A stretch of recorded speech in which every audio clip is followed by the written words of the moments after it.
mindful chanting of Hare Krishna Mahamantra. Hare Krishna, Krishna Krishna, Hare Hare, Hare Rama, Rama Rama, Hare Hare.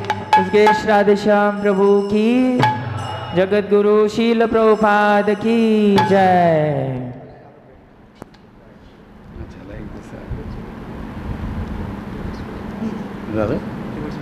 Reverse side.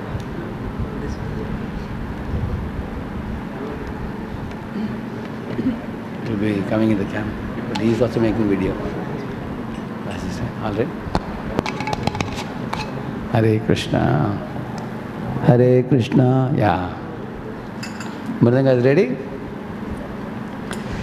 Jaya Radha Madhava Kunja Vihari Radha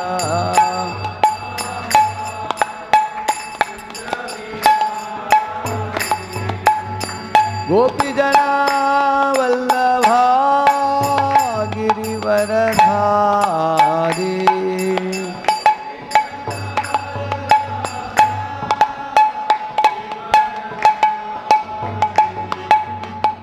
Gopi Jana Vallabha Girivaradhari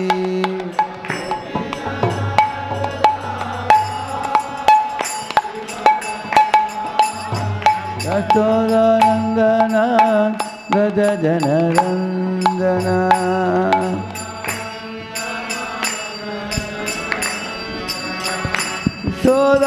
Yashodanandana Braja Janarandana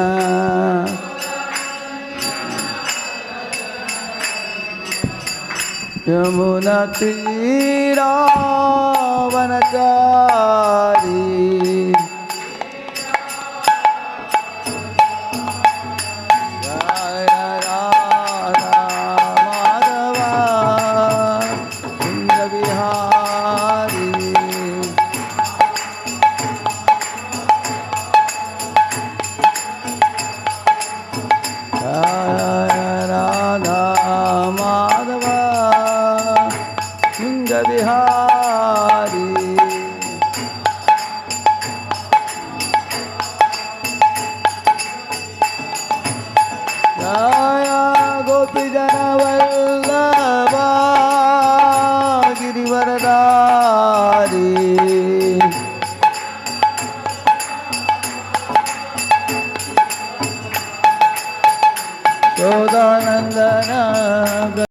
Janarandana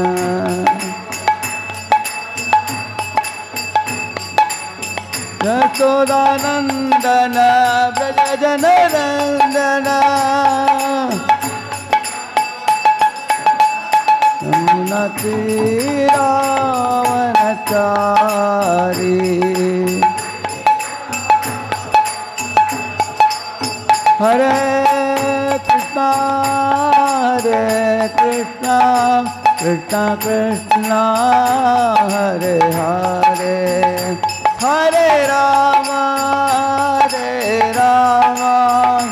Rama Rama, Hare Hare.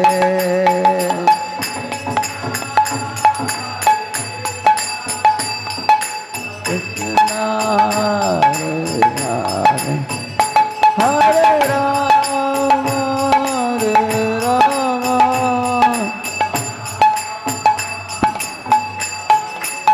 Hare Krishna,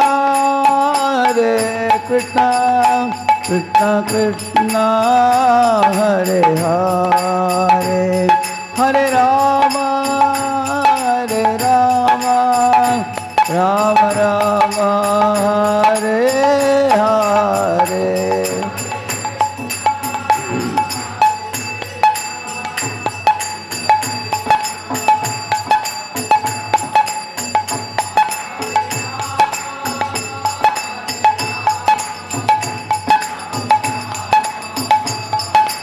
Hare Krishna, Krishna Krishna, Hare Hare, Hare Ram, Ram Ram, Hare Hare.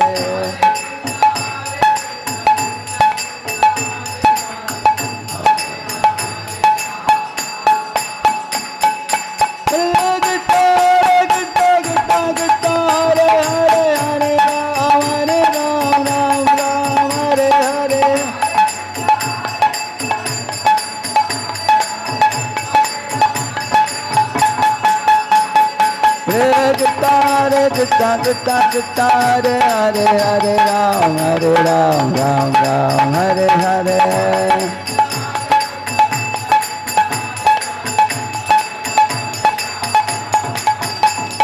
Jaya Jagannath Jaya Baladev Jaya Subhadra Jaya Sudarshana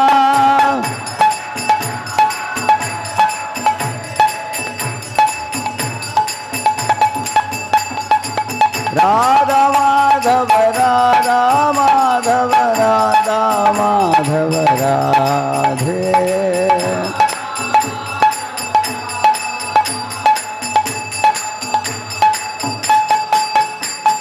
Nitai Gauranga Jaya Nitai Gauranga Nitai Gauranga Jaya Nitai Gauranga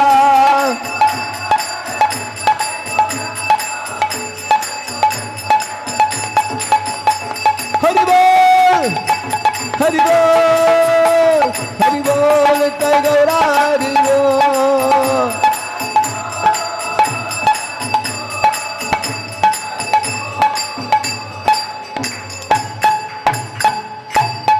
Pavan Hari Naam Sankirtan ki. Thank you. Hare Krishna.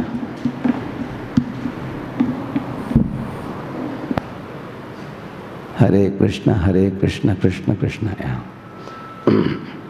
Om Ajnanatimirandasya Jnananjanashalakaya Chakshuhu Unmilitam Yena Tasmai Shri Gurave Namaha Shri Chaitanya Manobhishtam Sthapitam Yena Bhutale Swayam Rupa Kadamakyam Dadati Swapadantikam Vandeham Shri Guru Shri Yutapadakamalam Shri Gurun Vaishnavamscha Shri Rupam Sagrajatam Sahagana Raghunathanvitam Tam Sajivam Sadvaitam Savadutam Parijana Sahitam Krishna Chaitanya Devam Shri Radha Krishna Padan Sahagana Lalita Shri Vishakhanvitamscha Namavo Vishnupadaya Krishna Pristhaya Bhutale Shrimate Bhaktivedanta Swaminiti Namine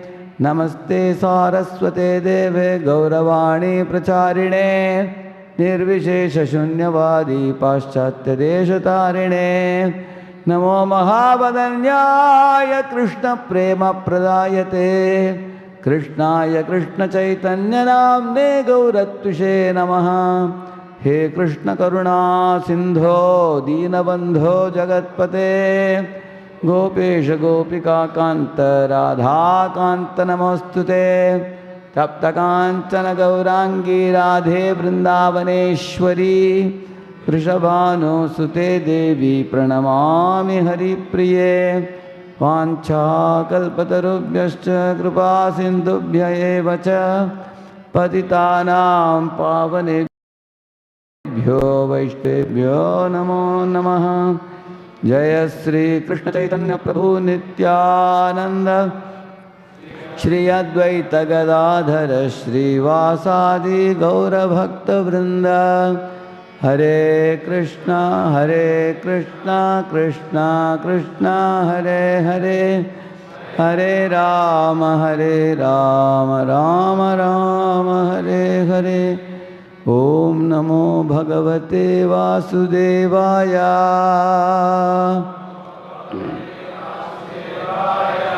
Om Namo Bhagavate Vasudevaya. Om Namo Bhagavate Vasudevaya. Narayanam Namaskritya Naram Chaiva Narottamam Devim Saraswatim Vyasam Tato Jayamudiraye Nashtaprayeshva Bhadreshu Nityam Bhagavata Sevaya Bhagavatyuttama Shloke Bhaktir Bhavati Naishtiki Krishnaya Vasudevaya Devaki Nandanaya Cha नन्दगोपकुमाराय गोविन्दाय नमो नमः। Height, huh? I think that is fitting.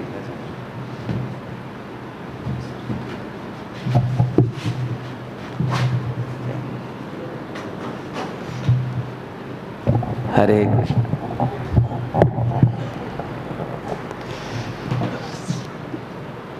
हफ्ते के बीच में भी बुधवार के दिन आप लोग छुट्टी लेकर आए हो आज, है? बड़ी बात है।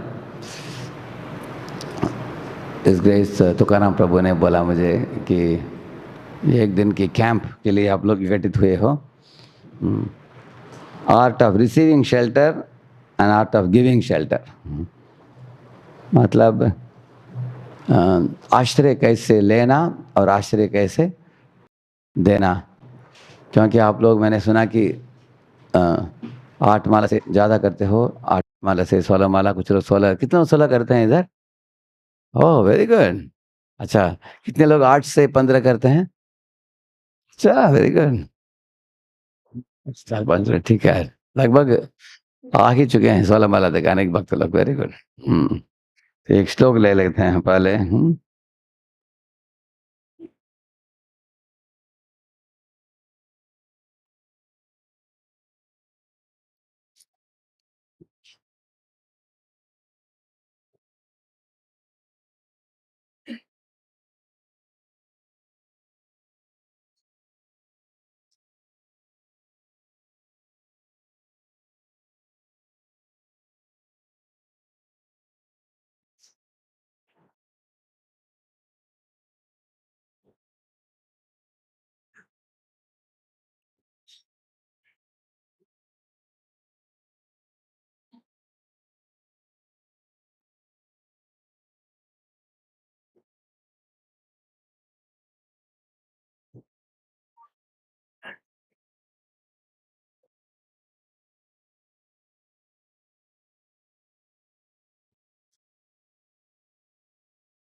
तो ये सुंदर श्लोक है, प्रभुपाद के लिए बहुत प्रिय श्लोक था ये, अक्सर कोट करते थे प्रभुपाद जी।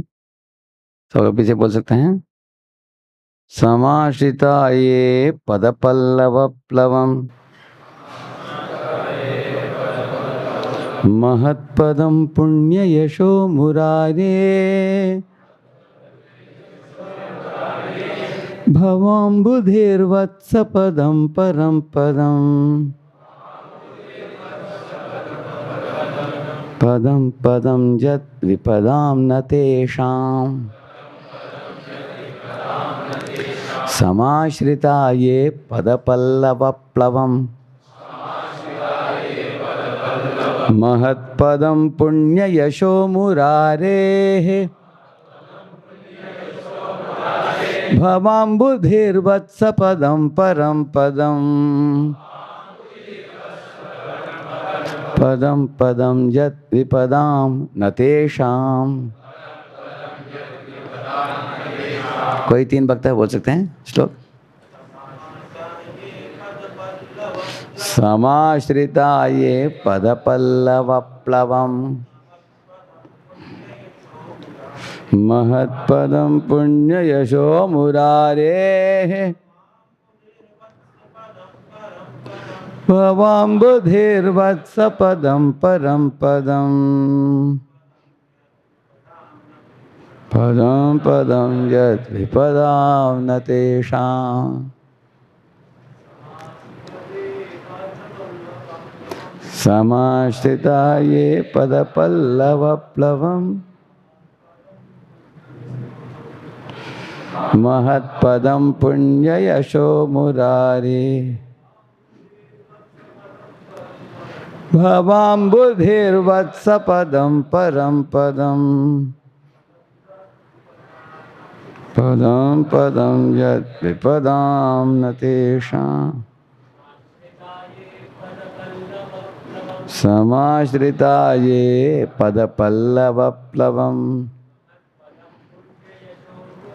महत्पदम पुण्य यशो मुरारे भवाम्बुधेर्वत्स पदम परम पदम पदम पदम यद विपदाम न तेषां।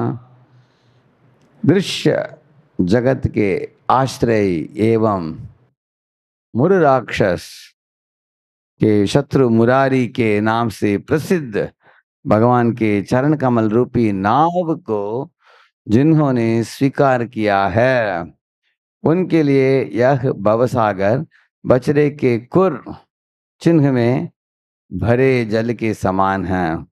उनका लक्ष्य परम पदम अर्थात वैकुंठ होता है, जहाँ भौतिक विपदाओं का नाम निशान नहीं होता, नहीं पग पग पर कोई संकट होता है।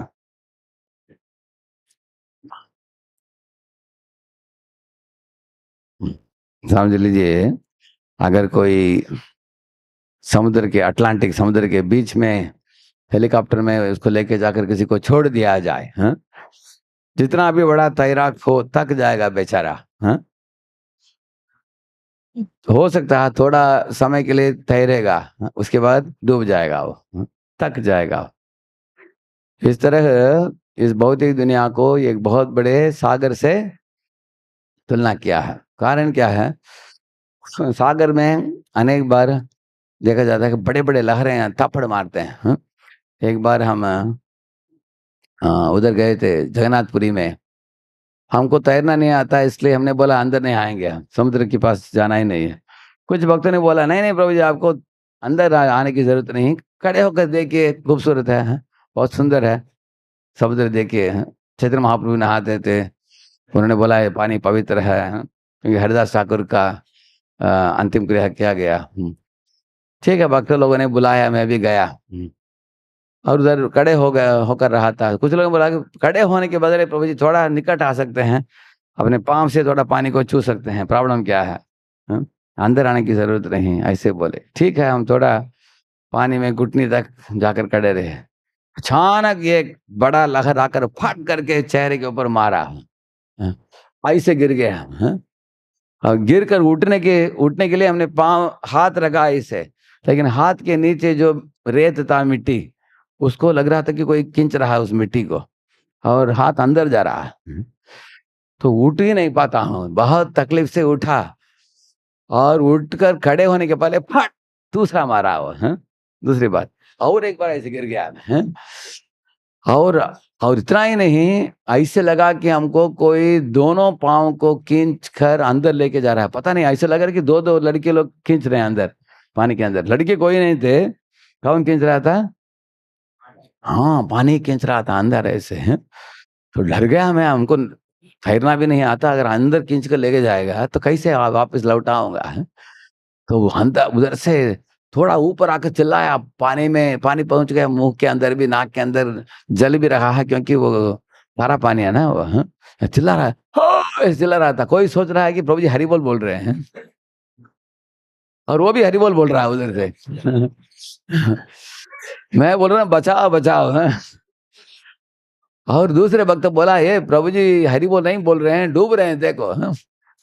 ऐसे तीन तीन चार चार वक्त तैरते हुए आगे, चार लोगों ने दो हाथ दो पांव पकड़कर हमको बाहर निकाला। बाहर आने के बाद हमने बोला कभी निकट नहीं आएंगे हम। उसके बाद पेट को दबा दबा कर पानी निकाल दिया, नहीं तो पता नहीं आज बैठकर प्रवचन नहीं दे पाएंगे आपको।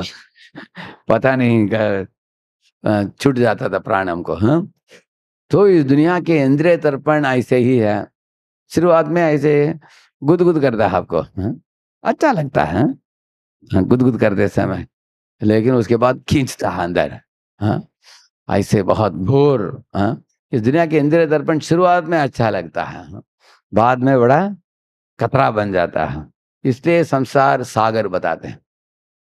दूसरा है, सागर में बड़े बड़े लहरें होते हैं, आपको थप्पड़ मारते हैं, लाफा देते हैं आपको।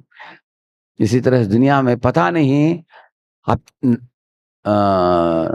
ना अपेक्षा करते हुए भी अचानक इस दुनिया में समस्याएं आ जाते हैं।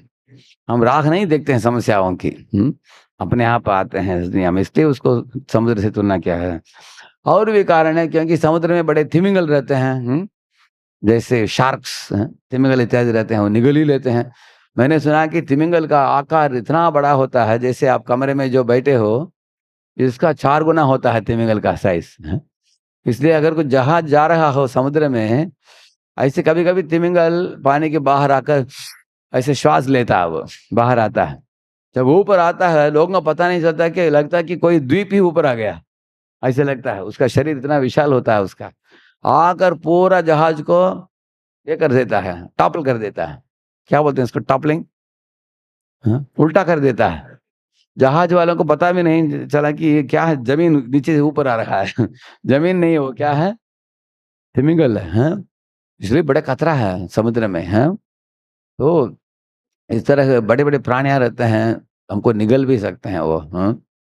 और और एक कारण है क्यों समुद्र से तुलना किया है। इस तरह इस जीवन में कभी भी किसी को कैंसर हो जाता है, करेक्ट है ना, कैंसर हो गया, किसी को कीमोथेरेपी वगैरह करते हैं, बाद में पता नहीं बेचारा दूसरा स्टेज, तीसरा स्टेज, चौथा स्टेज जाकर मर मिटता है। ना चाहते हुए भी शरीर क्षीण हो जाता है, जीर्ण हो जाता है बहुत जल्दी। एक लड़का था पुणे में, उसका डेंगू आया उसका। हमने सोचा डेंगू वायरस क्या है, 1-2 हफ्ते के लिए रहेगा चला जाएगा, लेकिन वो मर ही गया वो। क्योंकि कभी कभी व्याधियां बड़े होकर इंसान को ये कर देते हैं। इतना ही नहीं, इस संसार में आप देख सकते हैं इतना विशाल है कि पता नहीं किधर चालू हो रहा है, किधर अंत है। ये समुद्र कहीं भी मुड़कर देखो पानी पानी दिखता है। इस तरह लगता है कि संसार में हम लोग बार बार आवागमन होता रहता है। पुनरपि जननम पुनरपि मरणम पुनरपि जननी जठरे शयनम इह संसारे कल दुस्तारे कृपया पारे पाहि मुरारे। उन्होंने मुरारे भगवान को, इधर भी मुरारी भगवान का ही नाम लिया गया है।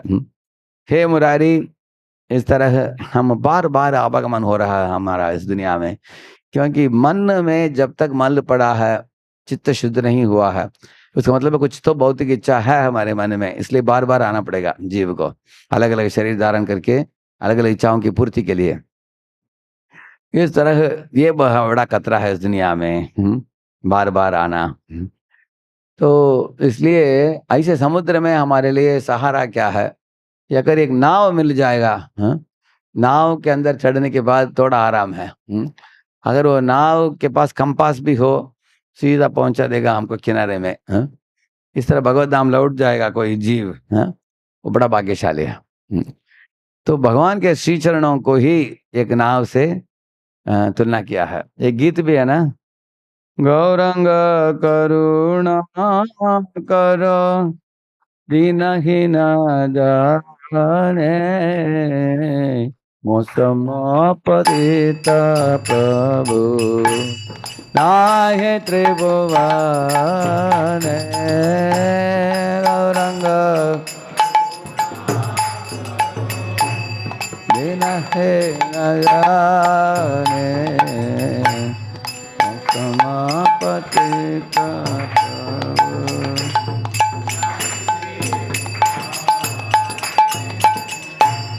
अंते तृण धरि गौरा बाकी है तुम्हार कृपा करिए सोनामार हृदय मंदिर।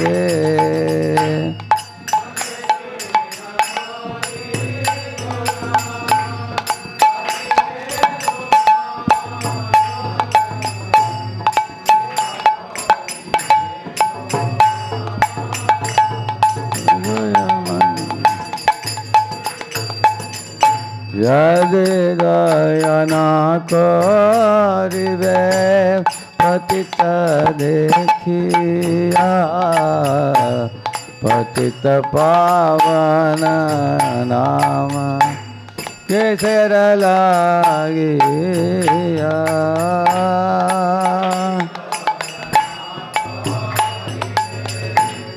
पतित देखिया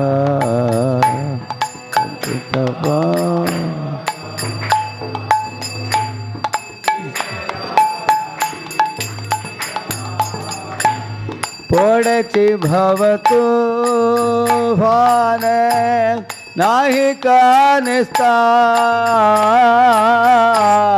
श्रीचरण तरणी दाने दासे करो पार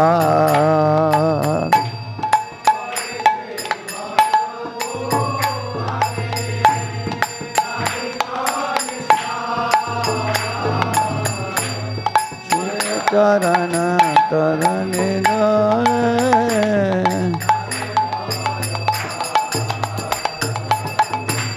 श्री कृष्ण चैतन्य प्रभु दासरनो दास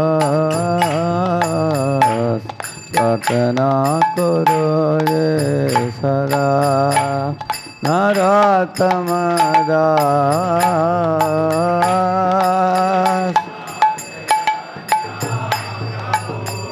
दासरनो दास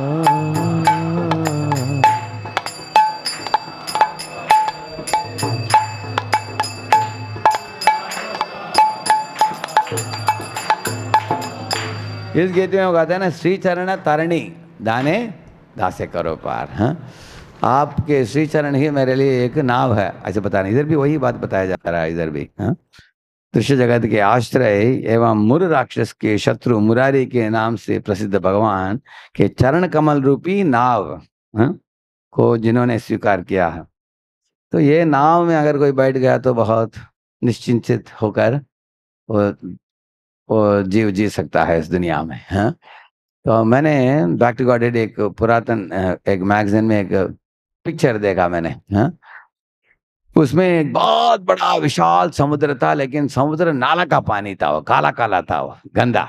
हाँ, जो कभी कभी आप देखते हैं कुछ कुछ नदी भी मलमूत्र वगैरह लोग करते हैं, एकदम दूषित हो जाता है। हाँ, इस तरह का गंदा पानी का एक बड़ा समुद्र था। उस समुद्र में बहुत बड़ा एक जहाज था। हाँ, वो जहाज में सैकड़ों लोग अंदर खड़े थे, दोनों हाथ ऊपर करके हरिनाम ले रहे थे। हैं? और उस जहाज को चलाने वाला कैप्टन कौन था? प्रभुपाद जी। हैं? टोपी पहनकर वो स्टीयरिंग कर रहे हैं प्रभुपाद जी, ऐसे फोटो पिक्चर था। और एक झंडा भी लगाया था उधर, इस्कॉन लिखा था उसमें। सब लोग धूमधाम से हरिनाम कर रहे हैं।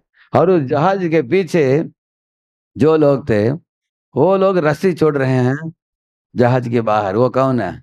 तुकाराम प्रभु जैसे लोग हैं जो प्रचार करके अनेक लोगों को अंदर खींच रहे हैं।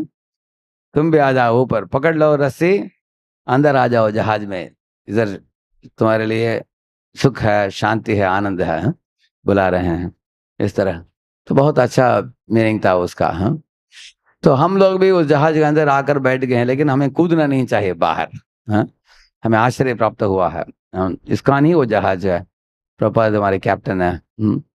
और हम लोग हरिनाम का आश्रय और हरि कथा का आश्रय, भागवत के द्वारा हरि भक्तों का आश्रय, आचार्य के आश्रय, गुरु के आश्रय, भगवान के श्री विग्रह का आश्रय, और इस तरह प्रसाद, भगवान के दिव्य प्रसाद जो चित्त को शुद्ध करता है, उस प्रसाद का आश्रय। इस तरह के दिव्य तुलसी महारानी का आश्रय। अगर आपको ये जानना हो किस किस का आश्रय हम लोग ले रहे हैं, तो ये गीता पढ़ सकते हैं, बहुत सुंदर गीता है। क्या है वो? शुद्ध भक्त चरण रेणु भजन अनुकूल, भक्त सेवा परम सिद्धि प्रेम लति करमूल, माधव तिथि भक्ति जननी यतन पालना कोरी, वसति वसति बोले परम आदर बोरी, गौरा अमर देश बस्ताने कोरलो भ्रमण रंगे, देश बस्तान हेरि बोआमे प्रणयी भक्त संगे, मृदंग वाद्य सुनित मन अवसर सदायाचे, गौर विहित कीर्तन सुनी परम आनंद हृदय आनंद नाचे। सुंदर गीत है वहाँ। किन किन विषयों का हम लोग आश्रय ले रहे हैं? तुलसी महारानी का, गौर विहित कीर्तन का, और जैसे यात्रा का, भक्तों के संग में और प्रेमी भक्तों के संग में यात्रा करना, हाँ, इस तरह भगवान के प्रसाद का, ऐसे अनेक आध्यात्मिक चीजों का आश्रय हमें इस संस्था के अंदर प्राप्त हो रहा है ना? जो बहुत बड़ा विशाल जहाज है, उसके अंदर आने के बाद इन चीजों का आश्रय लेकर इतना परम प्रति दिवस है परम सुखे, ऐसे बताते हैं। हर दिन इतना आनंददायक है। कभी कभी मुझे शंका होता है कि इस्कॉन के अंदर हम लोगों का जो जीवन चल रहा है, इसमें और भगवत धाम में क्या फर्क है? फर्क है ही नहीं है। तो ऐसा नहीं कि अगर इस बार हम भगवत धाम लौट भी नहीं गए तो भी नो प्रॉब्लम, सिर्फ हमको इस्कॉन में वापस जन्म लेना है, इस्कॉन के अंदर, करेक्ट है ना? क्योंकि इतना ही आनंद हमें प्राप्त होता है जितना हम भगवान के पास पहुंचने के बाद हमें आनंद प्राप्त होगा। भक्ति मार्ग में अभी जो आप कर रहे हो और भगवत धाम पहुंचने के बाद जो करोगे, इसमें फर्क नहीं है। हाँ? इधर भी हर नाम लेते हैं, उधर भी लेंगे, इधर भी गाएंगे नाचेंगे, उधर भी करेंगे, इधर भी प्रसाद देंगे, उधर भी प्रसाद देंगे। हाँ? तो अगर हमको प्रॉब्लम कुछ हो रहा है इस्कॉन में, ये प्रॉब्लम इस्कॉन में नहीं है, हमारे सूक्ष्म शरीर में 3 गुणों का प्रभाव है, जिसके कारण हम इन दिव्य चीजों का आश्रय ले नहीं पाते हैं। जैसे मैं जब आईआईटी में था, मुझे जांडिस हो गया था 2-3 महीने के लिए। सब पीला पीला दिखता था, सब आंखें भी पीला पीला, लोग कोई भी देखता था मुझे बोलता था, आपके दोनों आंखें इधर पीले दिख रहे हैं, ऐसे दिखता था। तो डॉक्टर ने बोला ये पीलिया हो गया आपका। तो उस समय हर दिन एक बड़ा ग्लास हमको गन्ना का जूस पीना है। इतना कड़वा होता था, जैसे करेला जूस जैसे रहता था वो। तो मैंने डॉक्टर को बोलता कि इतना बड़ा दंड क्यों दे दिया आपने? वो बोले दंड नहीं है, ये आपके लिए दवाई है, ये आपके लिए अच्छा ही है। तो ऐसे पीते गया 2 महीने के बाद दिन चालू हुआ, धीरे धीरे उसका गन्ने का रस का टेस्ट आने लगा। डॉक्टर ने बोला इसका मतलब आपका पीलिया निकल रहा है अभी, और 2 हफ्ते के बाद पूरा पूरा मिठास आ गया। अभी मैं डॉक्टर को बोला कि ये तो गन्ना का जूस हम जीवन भर पी सकते हैं, इतना बढ़िया है, इतना मधुर है। तो गन्ने का जूस ऐसा नहीं कि वो मीठा हो गया, मीठा हमेशा मीठा ही है वो, लेकिन हमारे जिह्वा के लिए कड़वा लगा, वो महसूस हुआ। कारण समस्या किधर है? गन्ने का जूस में, हमारे जिह्वा में है, जिह्वा में। सात कृष्ण नाम चरितादिशिताप्य विद्या पित्तोपतप्त रसनस्य नरोचिकानो किंत्वादरात अनुदिनम खलु सैव जुष्टा स्वाद्वी क्रमात् भवति तद्गत मूलहंत्री। ऐसे श्री पद्रूप गोस्वामी बताते हैं, पित्त उपतप्त रसनस्य नरोचिकानो। इस तरह अगर हमको नाम जब अच्छा नहीं लगता, दर्शन लेने के लिए मन नहीं करता, कीर्तन में नाचना गाना उसमें आनंद नहीं हम लूट पाते हैं, भक्तों के साथ संग नहीं कर पाते हैं, अगर हम क्लास में सो जाते हैं, अगर इसका कारण क्या है? हमारे जो अविद्या का पीलिया है, जो आवरण आ चुका है इसके आत्मा के अंदर, जिसके कारण हम ऐसी अवस्था में हैं। जब मैं अमेरिका में था, एक बॉस्टन ब्रुकलिन दोनों जगह के विद्यार्थी, लगभग 45 विद्यार्थियों को लेकर हम लोग कैंप के लिए गए थे। तो कैंप 3 दिन का कैंप था। इतना ठंडी पूछो मत, -20 डिग्री सेंटीग्रेड। कहीं भी देखो ऐसे ऐसे उधर है, पूरा व्हाइट वॉश किया हुआ ऐसा लगता है सड़क में, और जमीन में इतना इतना ऐसा ऐसे है। लेकिन ये आइस जो है सड़क में, वो लोग क्या करते हैं, क्लियरिंग कर देते हैं उसको, एक व्हीकल से कुछ केमिकल डालकर, ताकि गाड़ी वगैरह जा सकता है ऐसे। लेकिन बाकी फील्ड में, खेत में देखेंगे आइस देखेंगे आप ऐसे। तो हम लोगों ने सोचा कि वो बिल्डिंग के अंदर जाने के बाद हमने पूरा सील कर दिया बिल्डिंग को, अंदर हीट पंप लगा दिया, तो हमको टेम्परेचर की कुछ समस्या नहीं था। 3 दिन अच्छा कैंप हो गया। तो चौथा दिन प्रातः काल में हमको निकलना था, बाहर आया, देखे कि गाड़ी घूम गया, गाड़ी नहीं दिख रहा, कार जिसमें आए थे हम लोग। हमने सोचा कि कोई चोरी करके लेके गया, सोचा हमने। तो ये एक भक्त ने बोला, प्रभु जी जिस स्थान में हमने गाड़ी रखा उधर एक बड़ा पहाड़ है, पहाड़ जैसा आइस पड़ा है, मुझे तो लग रहा है, थोड़ा शंका है कि उस आइस के पहाड़ के अंदर गाड़ी होने की संभावना है, थोड़ा ट्राई करते हैं। वो ये क्रिकेट बैट लेके जाकर पट पट मारा आइस को। आइस कैसे, ये क्या करता है, ऊपर से आसमान से गिरते समय ऐसे एकदम मुलायम रहता है, वो ऐसे गिरता रहता है सॉफ्टली, है जैसे क्या बोलते हैं उसको, ये कैंडी देखा आपने, ये क्या बोलते हैं, ये पिंक कलर का कैंडी होता, कहते हैं ना आप, हाँ कॉटन कैंडी, ऐसे दिखता है वो गिरते समय। लेकिन धीरे धीरे वो सेटल होने के बाद पत्थर जैसे बन जाता है वो, हाँ? ऐसे बन जाता है। तो उसको ऐसा पिटाई मार मार कर उसको हटाया उसने, तब गाड़ी का खिड़की दिख रहा था उधर, हाँ? प्रभु जी है अंदर, गाड़ी है बोला उसने, हाँ? तो हमने पूछा, हमारे प्रेसिडेंट को उधर पूछा, प्रभु जी गाड़ी अंदर है कैसे निकालेंगे? वो बोला निकाल नहीं पाओगे तुम, हाँ? ये पूरा हार्ड हो गया। एक ही उपाय है, जब सूर्य का उदय होगा तब, हाँ, सूर्य का अच्छा आसमान में आएगा तब ये निकल जाएगा। आप लोग दूसरी गाड़ी से निकलो, 2-3 दिन के बाद जब क्लियर हो जाएगा उसके बाद हम लाएंगे गाड़ी। एक वक्त को उधर रख दिया हमने। तो तब मुझे उसको देखकर एक विचार मन में उठा, मेरे मन में क्या था, जिस तरह ये गाड़ी को के ऊपर आइस गिर गिर कर धीरे धीरे उसको ढक दिया, हम इस तरह आत्मा के ऊपर अविद्या का आवरण आ गया, हाँ? अविद्या, अस्मिता, राग, द्वेष, अभिनिवेश बोलते हैं उसको, हाँ? अभिनिवेश का मतलब है पूरा देहात्म बुद्धि, हाँ? मैं गोरा हूँ, मैं काला हूँ, मैं मोटा हूँ, मैं छोटा हूँ, मैं पतला हूँ, मैं पढ़ा लिखा हूँ, मैं ऊंचा जाति का हूँ, नीचे जाति का हूँ, हाँ? इस तरह का अभिनिवेश बोलते हैं, मैं और मेरा, तू और तेरा, हाँ? इस तरह की भावना, हाँ? देहात्म बुद्धि जो आता है, ये किधर से आता है? अविद्या से। अविद्या का मतलब अज्ञानता, हाँ? आत्मा की अज्ञानता जब होता है जीव को, उसके ऊपर ये सब आवरण आ जाते हैं, हाँ? हाँ? और अस्मि का मतलब क्या है? अहम इंजीनियरो अस्मि, अहम डॉक्टरो अस्मि, हाँ? अहम बीकॉम अस्मि, आई एम बीए अस्मि, हाँ? अस्मि का मतलब है सोचना कि हम उपाधियों से अपने आप को पहचानना, हाँ? अविद्या, अस्मिता और उससे आता है राग द्वेष, हाँ? दुर्योधन ने सोचा कि मैं कौरव हूँ, वो पांडव हैं, उनको मारो और हम लोग शासन करेंगे, हैं? मैं मेरा तू तेरा, वो सब राग। राग का मतलब धृतराष्ट्र को भी राग था, मामा का पांडवाश्चैव पूछ रहा है ऐसे, हैं? मामा का मतलब है राग, है ना? और भीम को देखता है द्वेष, सूर्य जी देखते हैं अपने बेटे उत्तम को, उसको राग हो रखा है। और इसको देख रही है वो ध्रुव को द्वेष, हाँ? एक को एक से आसक्त होना, दूसरे से द्वेष करना, और ये सब खुल मिलाकर अभिनिवेश है। अभिनिवेश का मतलब है पूरा ढक दिया आत्मा को। अभी ऐसे हम लोग जब ढक जाता है हमारे आत्मा, हम आध्यात्मिक विषयों का आश्रय हम ले नहीं पाते हैं, हाँ? इस दुनिया में उस समय क्या होता है, उस मरीज अवस्था है वो, हाँ? रुग्ण अवस्था है, रोग का अवस्था है, हाँ? जब आत्मा देहात्म बुद्धि में से पीड़ित, दुख भोग रहा है, उस समय क्या होता है, जिस दुनिया के चीजों का हम आश्रय लेते हैं, हाँ? हम सोचते हैं कि अभी ओह मेरा व्याधि हो गया, हे डॉक्टर आप बचा सकते हैं क्या, मैं आपका आश्रय लेता हूँ, हाँ? हम सोचते हैं कि डॉक्टर ही हमको बचाएगा। डॉक्टर देगा दवाई, लेकिन आपको बचाने के काम भगवान ही करना पड़ेगा। डॉक्टर नहीं कर सकता। पुलिस का आश्रय लेते हैं, मिलिट्री का आश्रय लेते हैं, डॉक्टर का आश्रय लेते हैं, हाँ?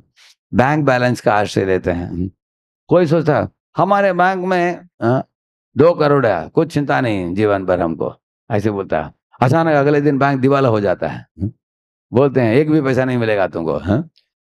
वो इंसान आत्महत्या कर लेता है, क्योंकि वो सोचा कि बैंक ही मेरा आश्रय है। जब बैंक का पैसा छूट गया, ये भी मर मिटा, आत्महत्या कर लिया इसने, हाँ? क्योंकि उसके उसके ऊपर भरोसा रखा था। आप जिस विषय के ऊपर भरोसा रखते हो, वो आपको अगर धोखा दे दिया, तो आप क्या करोगे, मर ही जाओगे आप, हैं? क्योंकि ऐसे होता है कि नहीं इस दुनिया में, अनेक लड़के लोग किसी लड़की से जुड़ते हैं, समझ जोड़ते हैं, व्हाट्सएप चैट करते हैं बैक एंड फोर्थ, और उनको लगता है कि ये मिल जाएगी मुझे, मैं विवाह करूंगा इसके साथ। वो सोच रहा है, वो सोच रही है इससे विवाह नहीं करना है, इसके पॉकेट खाली करना है, तो आपका पॉकेट खाली कर दी जाती है, 5 लाख 10 लाख आपने खर्चा किया, वो टाटा बोलकर किसी और के साथ भाग जाती है, हैं? तो अब इसको लगता है कि अभी अनेक लोग लड़के लोग लिखते हैं मुझे, वो बोलते हैं प्रभु जी हमें आत्महत्या करने की सोच आ रहा है, थोड़ा आशीर्वाद दे दीजिए, हैं? ऐसे हैं, ऐसे हैं। मैंने बोला इससे अमंगल चीज करने जा रहे हो, आशीर्वाद कैसे देंगे तुमको, हैं?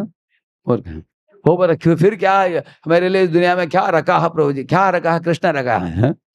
आपके लिए गीता है, प्रसाद है, नाम है, भक्तों का संग इस्कॉन रखा है, तो लेकिन वो आध्यात्मिक विषयों का आश्रय ले नहीं पा रहा हो, हाँ? क्योंकि ये देहात्म बुद्धि है। तो भौतिक पदार्थों का लोग इस दुनिया में आश्रय लेकर उसमें सुख पाना चाहते हैं, हाँ? तो आप देखेंगे अगर कोई व्यक्ति प्यासा हो उसको पानी चाहिए पीने के लिए। अगर कोई भूखा हो उसके लिए भोजन ही आश्रय है उसके लिए। अगर एक धूप कड़ी है, किसी दिन आप सड़क में भाग रहे हो और चप्पल के बिना, तार भी पिघल रहा है और वो तार आपके पाँव में चिपक रहा है, कैसे कभी हुआ आपका? कभी देखा आपने? है आपका इंप्रेशन आ रहा है? वो तार में नए नए रोड बनाए हैं कभी? है और आप चिल्लाओगे पाँव दर्द हो रहा है पाँव में। उस समय आप देखोगे कि कुछ विशाल बरगद का पेड़ हो जिसके आश्रय में जाकर हमें छाया प्राप्त हो। करेक्ट है ना? ऐसे हम लोग कुछ धूप से बचने के लिए कुछ छाया की अपेक्षा हम करते हैं। हाँ, इस तरह कभी कभी हम कॉलेज से कहीं तो बाहर लौट आते थे, लेकिन अचानक बारिश आ जाता है। देखा आपने? धाड़ धाड़ धाड़ धाड़ एकदम जोरदार बारिश आ जाता है। कभी थोड़ा अगर ड्रिसलिंग हल्का बारिश हो तो हम घर पहुंच पाएंगे, लेकिन आपका अनुभव होगा कभी कभी जोर से जब बारिश आ जाए तो क्या करते हो आप? तुरंत आप सड़क के बाजू में किसी दुकान है उधर जाकर खड़े रहोगे। करेक्ट है ना? क्योंकि आपको आश्रय चाहिए जिससे आप ये बारिश से बच सकते हो, नहीं तो आपको बुखार हो जाएगा आपको। नहीं तो आपको एक छतरी चाहिए। तो इस तरह से इस दुनिया में एक दुख से निवारण पाने के लिए हम लोग एक आश्रय का अपेक्षा करते हैं। हमेशा। और उस आश्रय प्राप्त करने के बाद आपको क्या मिलता है? We want shelter and pleasure. हमको आश्रय चाहिए, उस आश्रय में हमें सुख चाहिए, सुख और शांति चाहिए, हम वही चाहते हैं। इसलिए तो आश्रय हम ढूंढ रहे हैं। जैसे एक छोटे शिशु के लिए माता पिता ही आश्रय है उसके लिए। माता के गोद में और पिता के संरक्षण में बच्चा शांति से रहता है। लेकिन कुछ कुछ बच्चे बेचारे उनके माता पिता गुजर जाते हैं। जैसे अभी कोविड के समय किसी के घर में माता भी चली गई, पिता भी चले गए, कुछ बच्चे अनाथ हुए हैं। तो जैसे अभी नारद मुनि उनके पूर्व जन्म में एक दासी पुत्र थे। करेक्ट ना? उनके इकलौता एक ही माता थे उनके। दासी थी वो। और दासी ने सोचा कि ये मेरा बेटा इकलौता बेटा है, ये बड़ा होकर स्कूल में पढ़ेगा, अच्छा पैसा कमाएगा, घर बांध कर देगा, माता को अच्छा रखेगा। ऐसे अपेक्षाएं स्नेह मोह होता है ऐसे। ऐसे योशिन मूढ़ा ऐसे बताया गया है। वो ऐसे ही स्त्री थी, अपेक्षाएं थी उनमें अनेक बच्चे से। तो बच्चा भी सोचा कि माँ इतना ममता दिखा रही है मैं बच्चे होने के कारण, लेकिन लगता है कि मुझे छोड़ेगी नहीं भक्ति करने के लिए। आखिर उसको ब्रह्मचर्य आश्रम ज्वाइन करना हो, ऐसे माँ इतना ममता से प्रेम से बांध कर रखती है, वो कैसे छोड़ेगी हमको? ऐसे वो भी सोच रहा था। तो भगवान का आयोजन था कि उनको दोनों को अलग कर दिया भगवान ने, है ना? माँ चली गई, चल बसी वो। उसके बाद ये छोटा लड़का 5 वर्ष का बालक किसी का भी आश्रय ना मिलने के कारण पूरे पूरे भगवान का श्री चरणों का आश्रय ले लिया वो। त्वमेव माता च पिता त्वमेव त्वमेव बंधुश्च सखा त्वमेव त्वमेव विद्या द्रविणम त्वमेव त्वमेव सर्वम मम देव देव। हे भगवान, आप ही सब जीवों के माता हो, आप ही पिता हो, आप ही भाई हो, आप ही बंधु हो, आप ही द्रविण हो, और आप ही दिव्य ज्ञान हो, और आप जीव के लिए सर्वस्व हो आप। हैं? क्यों आप सर्वस्व हैं? कारण क्या है? क्योंकि इस दुनिया में अगर कोई इंसान मरता हो, उसके बीवी दरवाजे तक आएगी और रो कर छोड़ देगी, और उसके रिश्तेदार आएंगे, खड़े होंगे कुछ समय के लिए, तो चले जाएंगे वो लोग। बेटा आएगा श्मशान तक आग लगाने के लिए, उस शव को आग लगाकर वो भी निकल जाएगा। तब श्मशान खाली पड़ा रहता है और वो शव जल रहा है। उस समय आत्मा जब बाहर निकलता है, उसको अगले गंतव्य स्थान में जाना है, साथ कौन देने वाला है? ईश्वर परमात्मा को छोड़कर। परमात्मा हमारे एकमात्र मित्र हैं। इस तरह प्रहलाद ने उनके मित्रों को समझाया, प्रिय मित्रों, भगवान जैसे मित्र इस दुनिया में कोई नहीं है। क्योंकि जब तुम सोते भी हो उस समय भगवान जागरण रखते हैं। रात को हम लोग सो जाते हैं, लेकिन वो जागरण रखते हैं, देख रहे हैं बेचारा जीव सो रहा है अभी। और हम उठने के बाद भगवान सोचते हैं अभी उठ गया अभी। अभी हम भगवान को मालूम है हमारी इच्छा क्या है, अभी ये इच्छा है उसको, ठीक है, मत स्मृति ज्ञानम अपोहनम च, वो देते हैं, ठीक है, ये इसको इसकी ये इच्छा है, आपको ऐसे स्थान में लेकर जाएंगे आप इच्छा की पूर्ति के लिए। तो हमारे साथ साथ हाथ पकड़कर हमको लेके जा रहे हैं भगवान। अलग अलग इच्छा, हमारी इच्छाओं को, डिमांड्स को पूर्ति करते हैं। तो जैसे कभी कभी कुत्ते को एक मालिक एक रस्सी से पकड़कर लेके जाता है, लेकिन कुत्ता कभी कभी गंदा चीज खाने के लिए ऐसे खींचता है, देखा आपने? हाँ? तो भगवान भी देख रहे हैं, जीव मूर्ख होकर अलग अलग चीज से चाहता है दुनिया में। सिर्फ भगवान को नहीं देख रहा है, अपने इंद्रिय तृपण को ही देख रहा हो। हाँ?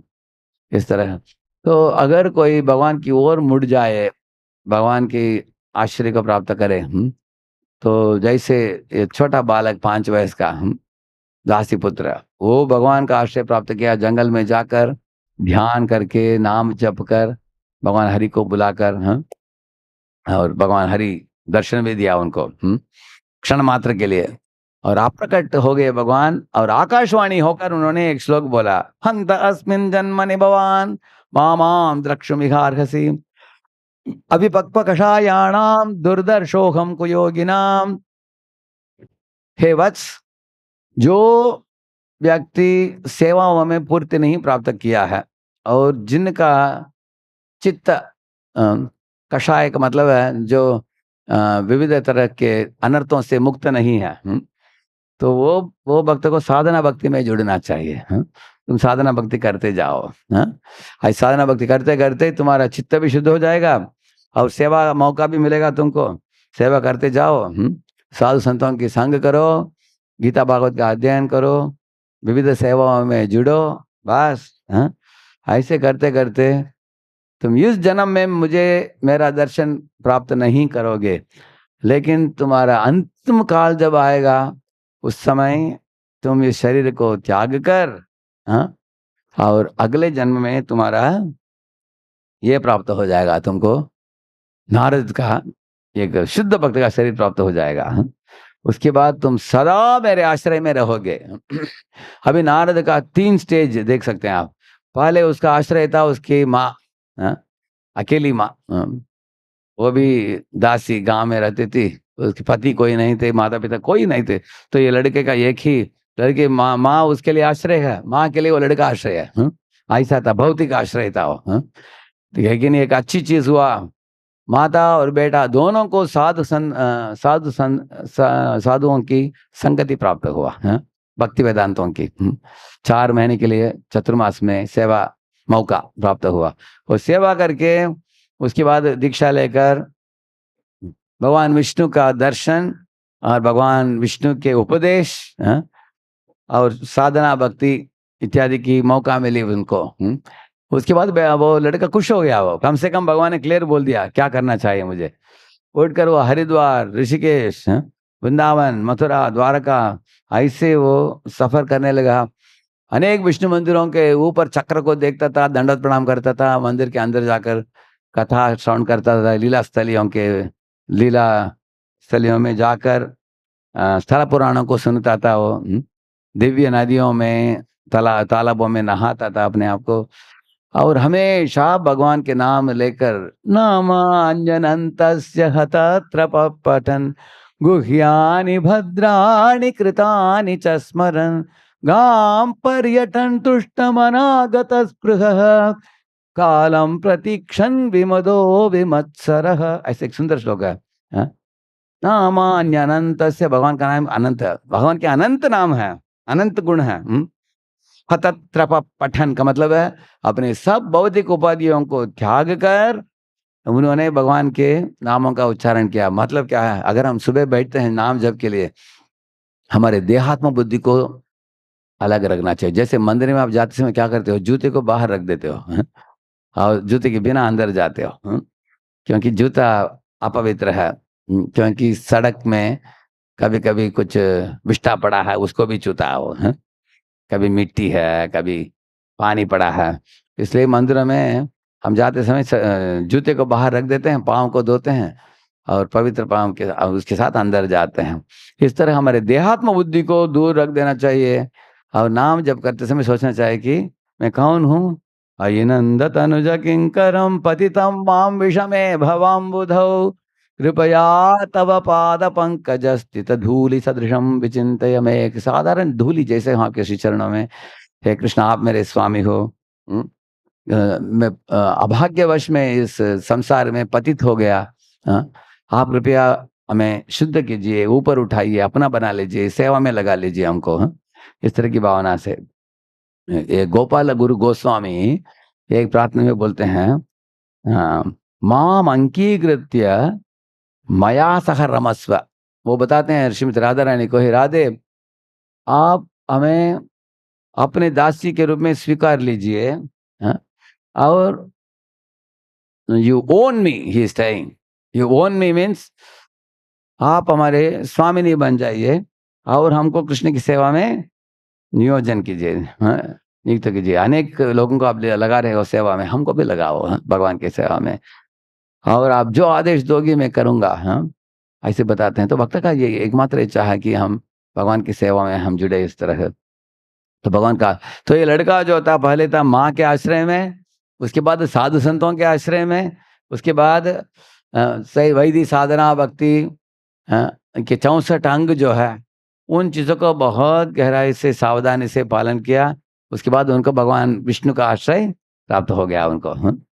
तो उनको विष्णु का आश्रय प्राप्त होने के बाद वो बताता है, नारद क्या बोलते हैं, देवदत्ताम हेमां वीणां स्वर ब्रह्म विभूषितां मूर्छयित्वा हरिकथां कायमानश्चराम्यहम्। बोलते हैं कि भगवान विष्णु ने मुझे बुलाकर एक वीणा दान में दिया मुझे, अपने ही वीणा को दे दिया। उन्होंने बोला कि इस वीणा में तुम सरगम बजने से गाओ और मेरे कीर्तन करो और घूमो, स्वर्ग में जाओ, वैकुंठ में आओ, जिधर जाना हो जा सकते हो, तुम्हारे लिए पूरा स्वतंत्रता है, तुमको अभी दिव्य शरीर दे चुका हूँ, ये शरीर कभी भी जीर्ण नहीं होगा, इस दिव्य शरीर के साथ तुम आनंदमय जीवन है तुम्हारा, क्योंकि भगवत भक्ति में भगवत भक्ति का प्रचार प्रसार सब जीवों को कल्याण करो।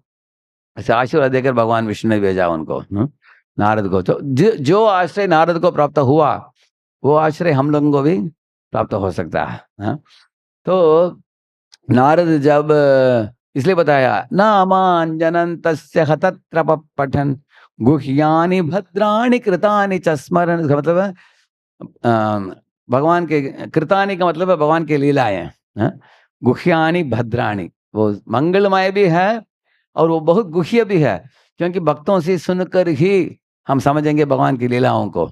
नहीं तो भगवान की लीलाओं को ऊपर ही ऊपर देखो, किसी का भी चक्कर आ जाएगा। भगवान गोपियों के साथ नाच रहे हैं, भगवान माखन चोरी कर रहे हैं, इन चीज़ों को देखकर समझ में आएगा। ये एक व्यक्ति है, उनका नाम क्या है, वो निग्रहाचार्य है क्या, एक व्यक्ति, वो बोल रहा है, वो एक लेक्चर में बोल रहा है, ये क्या स्वामी जी प्रभुपाद मायावादियों को भी रास्कल बोलते हैं, वो कृष्ण को भी रास्कल बोल रहे हैं, ऐसे बोला है। क्योंकि PQPA करके एक बुक है ना, परफेक्ट क्वेश्चंस परफेक्ट आंसर्स, उसके सेकंड पेज में प्रभुपाद जी बोलते हैं कृष्ण गोपियों को मजाक उड़ाते हैं, इसलिए भगवान का प्रभु ये ऑल्सो रास्कल, ऐसे बोलते हैं।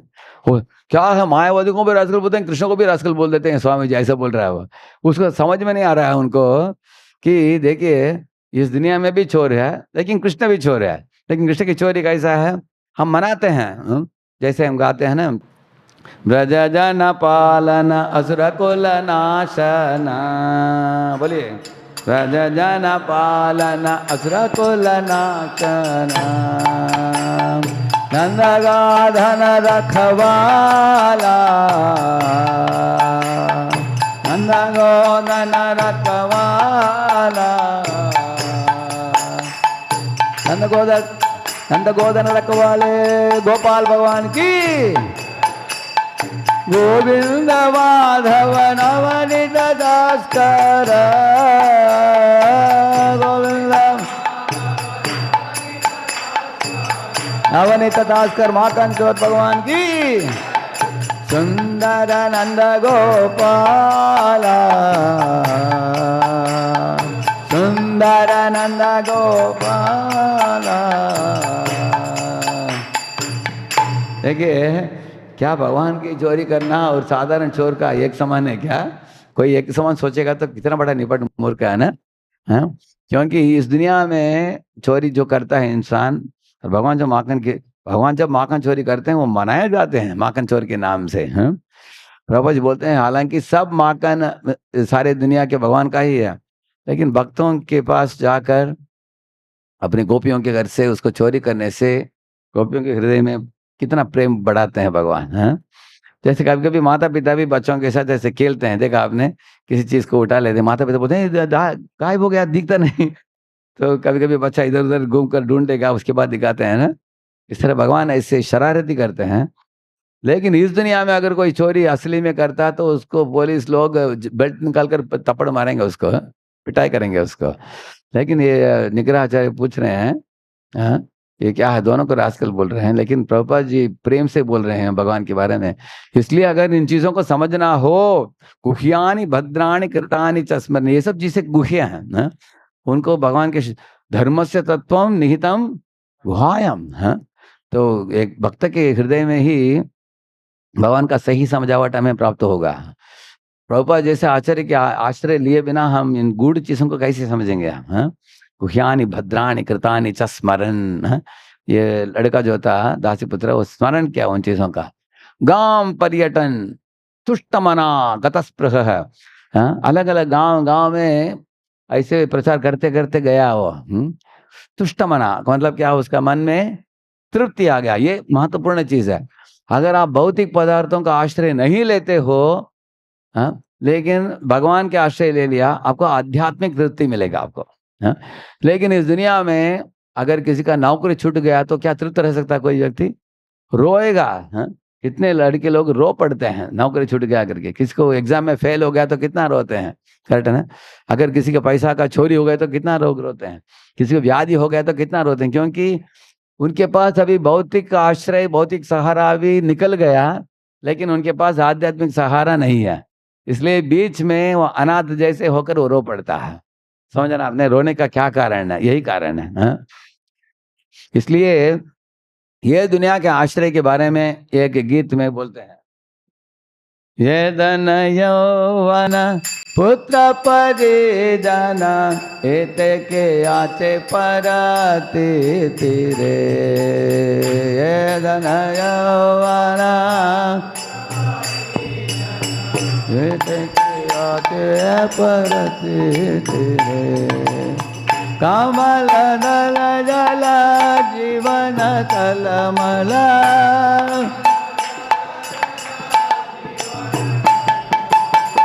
भजहु हरि पद नीति रे,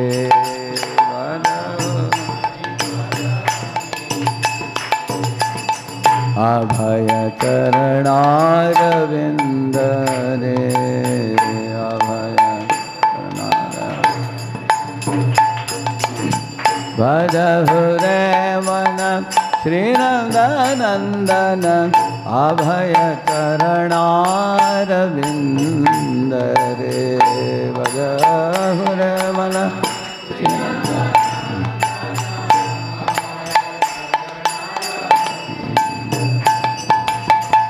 दुर्लभ मानव जन्म सत्संगे, दुर्लभ दुर्लभ मानव जन्म सत्संगे,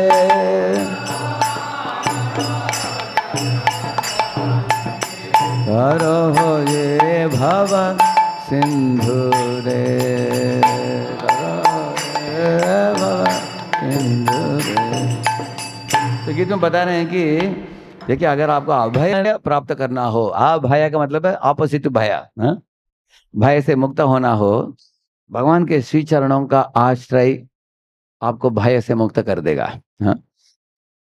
अभयान अशोकान, शोक और भय दोनों दूर चला जाता है भक्तों के लिए, जो गंभीरता से भगवान के श्री चरणों का आश्रय लेते हैं। ये आप अपने खुद की आंखों से देख सकते हो। इस्कॉन में इतने अनेक भक्त हैं, आप कैसे उनके जीवन में अभय हो गए और अशोक हो गए, किसी भी परिस्थिति में वो लोग विचलित नहीं होते। कारण क्या है? भगवान के श्री चरणों का आश्रय मिला है। हाँ, एक भक्त है हमारे हैदराबाद में, जो हमारे हम 3 अध्यक्ष हैं, उसमें वो भी एक हैं, वरदा कृष्ण प्रभु। उनका बीबी है, उनकी एक बेटी भी है, अभी बेटी का विवाह भी करना है उनका। तो ये प्रभु जी बोले, उनके बैंक अकाउंट में सिर्फ उनका 50-60 हज़ार रुपया है बस, ये गृहस्थ है, सिर्फ 50-60 हज़ार है। और इस्कॉन में जुड़कर उनका लगभग 30-40 साल हुआ होगा उनका, 30 से थोड़ा ज़्यादा हुआ होगा। कल पहले बंगलोर में सेवा देते थे, उसके बाद कलकत्ता के अध्यक्ष थे, अभी हैदराबाद का भी अध्यक्ष है, और बंगलोर में श्री नरसिम्हा गिरधारी मंदिर का अध्यक्ष है वो। अभी वो बोल रहे थे, एक बार जब मिला मैंने उनको, उन्होंने बोला राधेश्याम उनको क्या चाहिए, लेटने के लिए थोड़ा जमीन चाहिए, ऊपर एक छत चाहिए, हाँ, और सुबह शाम 2 टाइम थोड़ा खिचड़ी कुछ तो प्रसाद चाहिए, और ये 3 चीज दे दिया इस संस्था में, और दिन भर हम लोग बाहर जाकर प्रभुपाद जी की मिशन को आगे बढ़ाएंगे। और क्या हमको जीवन में चाहिए, कुछ नहीं चाहिए हमको। और वो बोले कि मेरे बैंक अकाउंट में सिर्फ 60,000 रुपया है, लेकिन मेरी बेटी को कैसे विवाह होगा, चिंता नहीं, इस्कॉन में ही कोई भक्त को हम ढूंढ लेंगे, जो हम भी गरीब वो भी गरीब, गरीब गरीब दोनों विवाह कर लेने का, बस। वो बोले ऐसे जुड़ जाता है इस्कॉन में। अगर हम बोलेंगे कि हम इस्कॉन के लिए सेवा देते आए हैं 30 साल के लिए, वो बोले अच्छा जीवन भर आपने, हमने भी, हमारा परिवार भी ऐसा ही है, उधर अंतरिक्ष विवाह कर लेंगे। तो थोड़ा भी इस आदमी के अंदर चिंता नहीं है, मैं देखा, खुद ही देखा। देखिए ब्रह्मचारी बोलेगा चिंता नहीं, बड़ी बात नहीं है, क्योंकि हमको कुछ, हमारे ऊपर कोई डिपेंड नहीं है, हम इंडिपेंडेंट है, सिर्फ हमको अपने आप को देखना है। लेकिन अगर ये गृहस्थ को बीबी है, बच्चे है, इतना निश्चिंत ये आदमी कैसे हुए, क्योंकि उनको आश्रय मिल रहा है कृष्ण में, वो बहुत परम आनंद को प्राप्त करते हैं, वो बहुत अच्छा बढ़िया रामायण कथा वगैरह बताते हैं बहुत सुंदर तरीके से, और बहुत वो रस का आस्वादन करते हैं आध्यात्मिक जीवन में।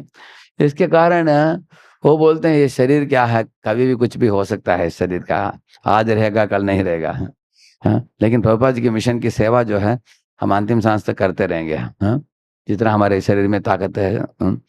तो इस तरह आप देख सकते हैं, ये कुरेश जो था श्रीपद रामानुचार्य के, वो इतना दान देता था, इतना दान देता था लोगों को, बड़ा करोड़पति था वो। तो रात को उसके दरवाजा बंद करता था, उसके गेट, लोग वॉचमैन, अभी बंद करते समय आवाज आया कि आवाज आया बंद करते समय, तो लक्ष्मी जी जो थी मंदिर में, उन्होंने पूछा नारायण को ये आवाज क्या आ रहा है। नारायण ने बोला कि मालूम है कुरेश सुबह से रात तक के दान देता रहता है।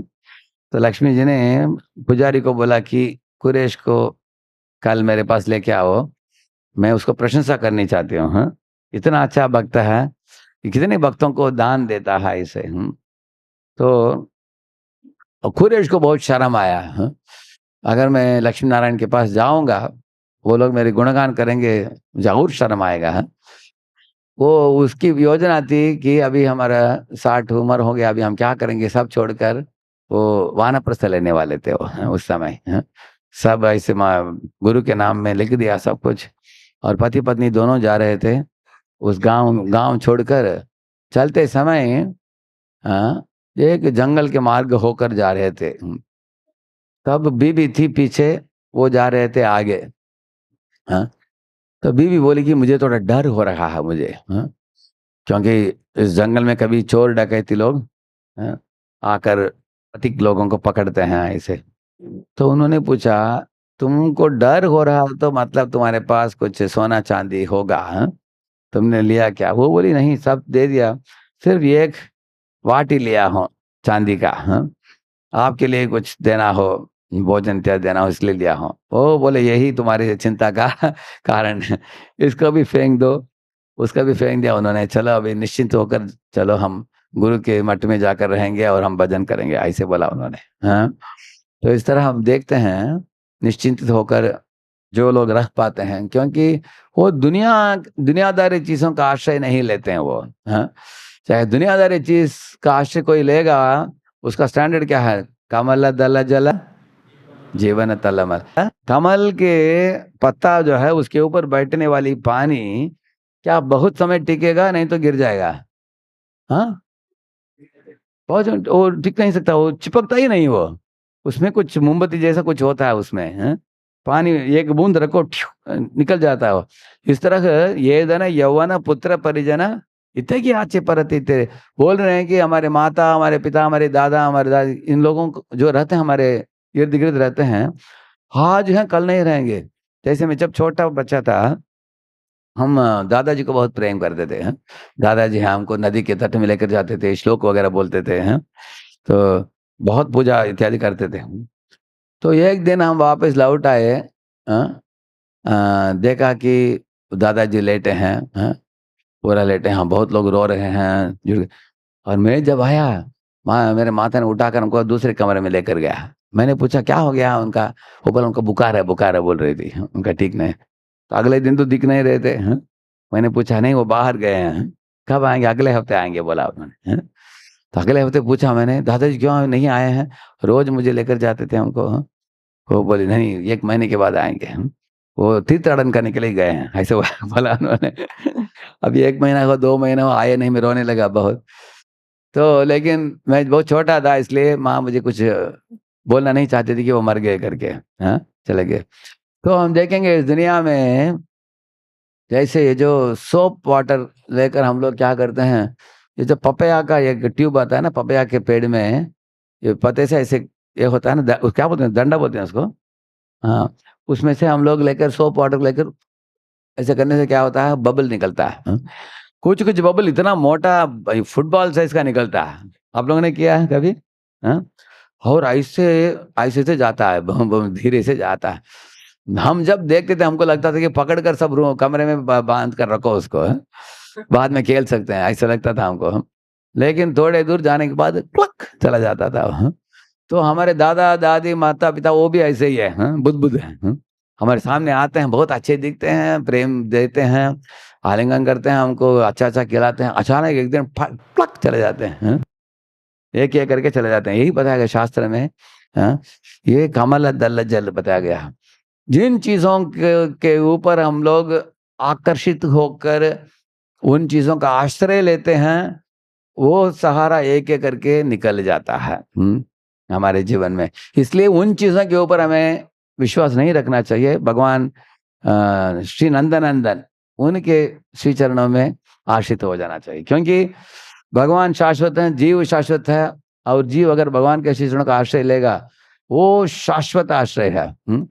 नेता ये चरण सत्य ताहार सेवक नित्य, नेता ये चरण सत्य ताहार सेवक नित्य। ऐसे और एक इसमें लाइन आता है, से संबंध नहीं यार, हाँ पिता जन्म गेलो तार, से संबंध नहीं यार। अगर तुम भगवान के साथ संबंध नहीं जोड़ोगे तुम्हारा जीवन व्यर्थ चला जाएगा, ऐसे बोलते हैं ना, हाँ? से संबंध नहीं जार जीवन वृथा का गेलो तार। और आगे बताते हैं से ही पशु बड़ा दुराचार। हमारे अंदर एक पशु है जो भोगवृत्ति ही पशु है, ये भोगवृत्ति के कारण हम लोग क्या करते हैं दुनिया में, मूर्खता से कोई एक स्त्री का आश्रय लेता है, कोई बैंक बैलेंस का आश्रय लेता है, कोई डॉक्टर का, कोई पॉलिटिशियन का, कोई पुलिस का, कोई अपने नाता रिश्ते का आश्रय लेता है। तो इस तरह हम लोग अलग अलग चीजों में आश्रय लेकर भोगना चाहते हैं इस दुनिया में, और भोग वृत्ति के वश में आकर हम लोग पीड़ित, भोग से पीड़ित होकर अचानक एक जब छूटता है इंसान बहुत डर जाता है। उस समय अरे सब आश्रय गया, मेरे लिए कौन है इस दुनिया में, इस तरह का एक तरह का प्रकाश होकर इंसान बहुत दुखित हो जाता है। इसलिए ये जो है कमल दल जिसको याद रखना चाहिए। तो भगवान के आश्रय को इस श्लोक में एक नाव से तुलना किया है। ये बहुत अच्छा नाव है, और ये नाव हमको किनारे में लेकर जाएगा जो भगवान के धाम है। इस तरह है, उसको जिन्होंने स्वीकारा है वो लोग भवसागर को आसानी से पार कर लेंगे। जैसे एक बछड़े के खुर के अंदर जितना पानी रहता है उसको क्रॉस करना कितना आसान है, ऐसे आसानी से, क्योंकि भक्ति मार्ग इतना मधुर मार्ग है, हमको पता भी नहीं चलता कि समय कैसे बीतता है। तो सुबह आता है, रात आ जाता है, बीच में सेवा करते करते जाते हैं, कीर्तन करते हैं, प्रवचन सुनते हैं आसानी से। इसके विरुद्ध पहले हम राजयोग करते थे, इसमें आने के पहले, इस्कॉन में आने के पहले। तो उस समय पूरा फोकस क्या है, इंद्रियों को कैसे कंट्रोल करना, मन को कैसे कंट्रोल करना, माया से कैसे मुक्त होना, हमेशा उसके ऊपर ध्यान है। लेकिन भक्ति मार्ग में भगवान को कैसे खुश करना, गुरु को कैसे खुश करना, सेवा में कैसे लगना, और हमारे इस्कॉन को कैसे बढ़ाना आगे। तो जो ब्रह्मचारी और भी पक्के बन जाएंगे और स्थिरता प्राप्त करेंगे, जो इस तरह मिशन को बढ़ाने में अपने ध्यान देते हैं। लेकिन मिशन को बढ़ाने के साथ साथ अपने साधना भक्ति उसमें स्थिरता को प्राप्त करना होगा, क्योंकि इसलिए हम पहला चीज आश्रय लेने के बारे में बोल रहे हैं। आश्रय देना भी आवश्यक है, लेकिन आश्रय लेना बहुत आवश्यक है। जिनके पॉकेट में पैसा है वही पैसा दे पाएगा दूसरों को, है? अगर हमारा पॉकेट खाली है तो हम दूसरों को देने जाते हैं तो पता चलेगा कुछ नहीं है देने के लिए, है? इसलिए आश्रय लेना बहुत आवश्यक है। इसलिए उनका लक्ष्य परम पदम अर्थात वैकुंठ होता है, जहाँ भौतिक विपदाओं का नाम निशान नहीं होता, ना ही पग पर कोई संकट होता है। इसलिए वो श्लोक बोला मैंने, नामांजनन्तस्य हतत्रप पठन गुह्यानि भद्राणि कृतानि च स्मरन् गाम पर्यटन तुष्टमना गतस्पृह। तुष्टमना, वो बहुत संतुष्ट हो गया वो लड़का। था नहीं उसके पास कुछ भी, माँ भी नहीं, पिता भी नहीं, धन दौलत भी नहीं, घर भी नहीं, जमीन भी नहीं, कुछ नहीं, सोना चांदी कुछ नहीं उसके पास। उसके पास एक ही चीज है, हरि कथा, हरि कीर्तन और साधु संतों के संग किया उसने। भगवान हरि के श्री चरणों में आश्रित होकर तुष्ट मना, तुष्ट हो गया वो। और गाम पर्यटन तुष्ट मना गतस्पृह, सब तरह के भौतिक इच्छाओं को छोड़ दिया उसने, है? कालम प्रतीक्षण विमदो विमत्सर है, किसी जीव से मत्सरता भी नहीं था उसका, है? और ये सोच नहीं रहा था कि जल्दी मृत्यु आ जाए, ऐसे नहीं सोचा हो। जब मृत्यु आना हो आने दो, है? उस समय तक हम भजन करते रहेंगे। कुछ कुछ लोग हैं, एक व्यक्ति था उसका 80 हो गया, उसका अभी बिस्तर में मलमूत्र कर रहा है। बोल रहे हैं, स्वामी जी आप आशीर्वाद दीजिए कि जल्दी मृत्यु आ जाएगा हमें। ये क्या है, लेटे लेटे इधर ही मलमूत्र कर रहे हैं, बहुत तकलीफ है हमको। तो पहले जीव इच्छा करता है भोगो भोगो भोगो, अभी भोग करने के लिए सूझा नहीं शरीर में, त्यागो त्यागो त्यागो, है? ऐसे सोचता है। लेकिन ये जो था, ये सोचा नहीं कि कालम प्रतीक्षण का मतलब है, ठीक है भगवान अगर जल्दी लेना चाहते तो जल्दी लेने दे। अगर भगवान सोचते हैं 90 साल तक 100 साल तक करते रहो भक्ति, करते रहेंगे हम, है? कालम प्रतीक्षण भी मदो भी मत्सर है, गर्व भी नहीं था उसको कि मैं बड़ा वक्ता हूं करके, है? और मत्सर, किसी परजीवों के साथ ईर्ष्या भी नहीं किया वो। इस तरह की एक मुक्त अवस्था में जीवन मुक्त होकर ये लड़का बहुत अच्छी तरह भगवान के आश्रय लिया, अपने हृदय में धारण कर, भगवान के श्री चरणों को धारण करते हुए ये नारद, अगले जन्म में नारद का शरीर उसको प्राप्त हुआ, है? तो जैसे हम उदाहरण दे रहे थे, हम लोग भी इस भौतिक दुनिया में आश्रय चाहते हैं, लेकिन भौतिक आश्रय छूट जाते हैं एक एक करके। आध्यात्मिक आश्रय शाश्वत आश्रय है। इसे निताय चरण सत्य बताया है। इसके बारे में और समझेंगे, इसके अलग अलग अंग हैं जिनके बारे में हम समझेंगे। अभी घड़ी देखिए कितना दिख रहा है, वो 10:20 दिख रहा है। आप लोग आ सकते हैं 10:50 को, आधा घंटे के बाद चलेगा। Alright, who's he is bringing my, is it or he is coming on the way, yeah? Oh, right. I can take some questions till then.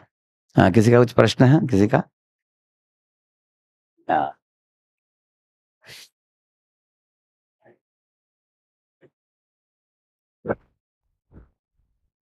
Hello, हरे कृष्णा प्रभु जी, दंडवत प्रणाम। प्रभु जी, मेरा क्वेश्चन था कि जो जैसे आप बोले कि जो मी एंड माइन का जो रहता है, तो उससे हम कैसे बाहर आ सकते हैं? हाँ, करेक्ट।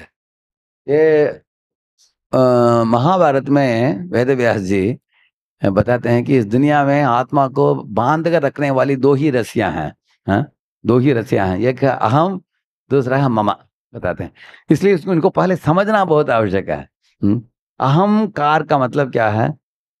ये जो इंस्टीट्यूट है इसको मैंने ही चालू किया पहले, और मैं ही चला रहा हूँ इसको, और ये मेरे बिना ये नहीं चल सकता, मैं बहुत इंपॉर्टेंट आदमी हूँ, और मेरा नाम क्यों अनाउंस नहीं हुआ इत्यादि जो जीव सोचता है, इसको बोलते हैं अहंकार विमूढ़ात्मा, कर्ता अहम इति मन्यते। इसलिए अहंकार को पहले समझना बहुत आवश्यक है।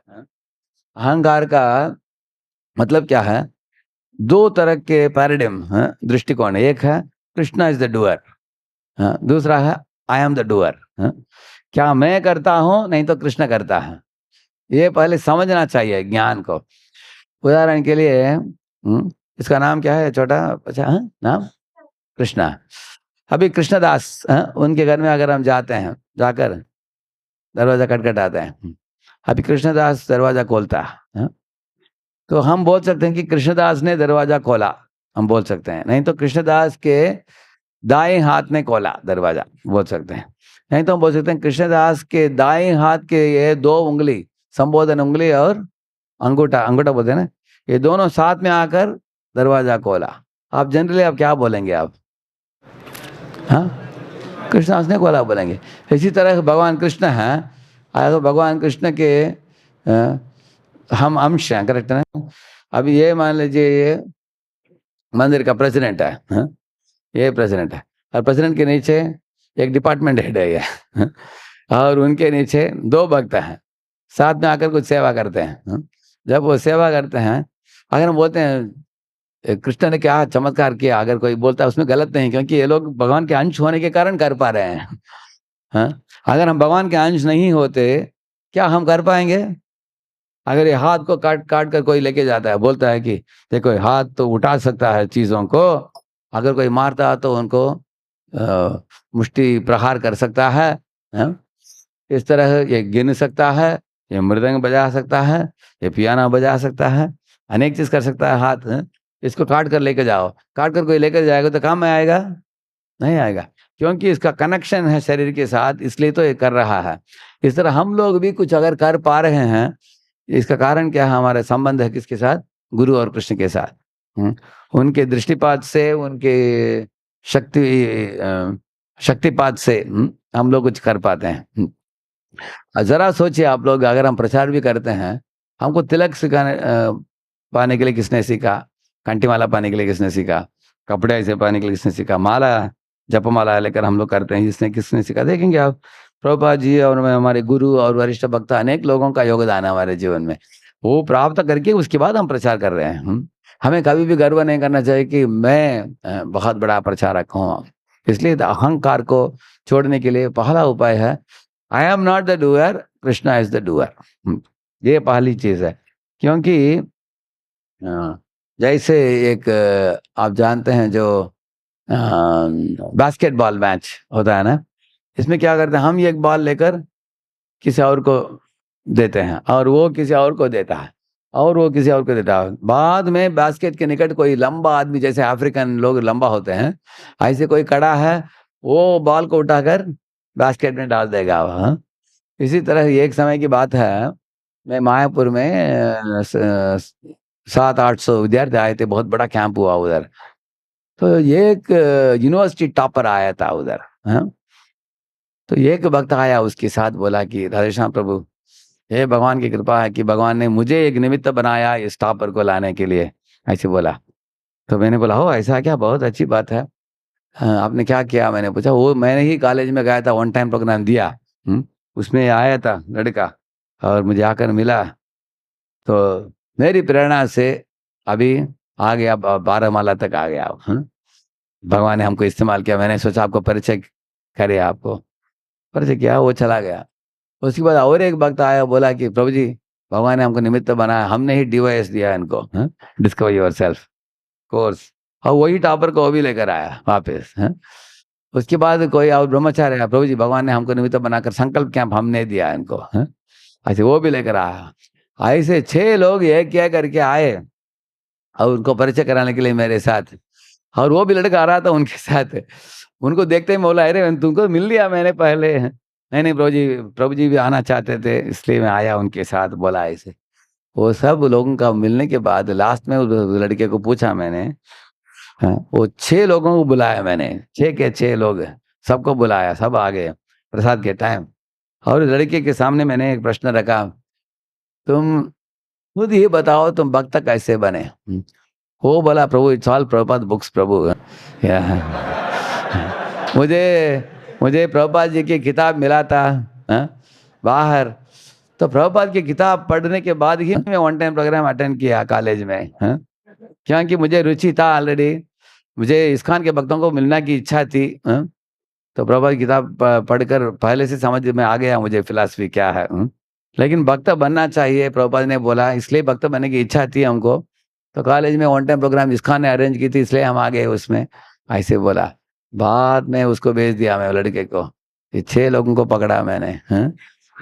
मैंने बोला अरे तुम लोग बोल रहे हो तुमने लाया है इसको, तो प्रभुपाद जी ने लाया है। तो मैं इनको बोला कि 6 लोग आप लोग क्या सोचना चाहिए, आप सब लोग क्या खेल रहे हो बास्केटबॉल मैच। एक वन टाइम प्रोग्राम, वो लड़का ही बॉल है, लड़का को लिया आपने, उसको दिया किसको, डीवाईएस वाला को। अभी डीवाईएस वाले ने संकल्प वाले को दिया, संकल्प वाले ने स्फूर्ति को दिया। अब स्फूर्ति वाले उत्कर्ष में लेकर आए, तो मेरे पास आ गया बाल, और मैं क्या करूंगा, मैं प्रभुपाद को दे दूंगा ऐसे है। तो इस तरह हम लोग ऊपर गुरु परंपरा में ऊपर भेजते हैं। गुरुजन है, वर्तमान गुरु हैं, उनके आगे प्रभुपाद जी हैं। तो प्रभुपाद जी क्या करते हैं, उसको लेकर बास्केट में डाल देंगे, वो मुक्त कर देंगे उसको। तो हमारी ओर से हम क्या करना चाहिए, सोचना चाहिए कि I am also getting a chance to be a contributor amongst many contributors.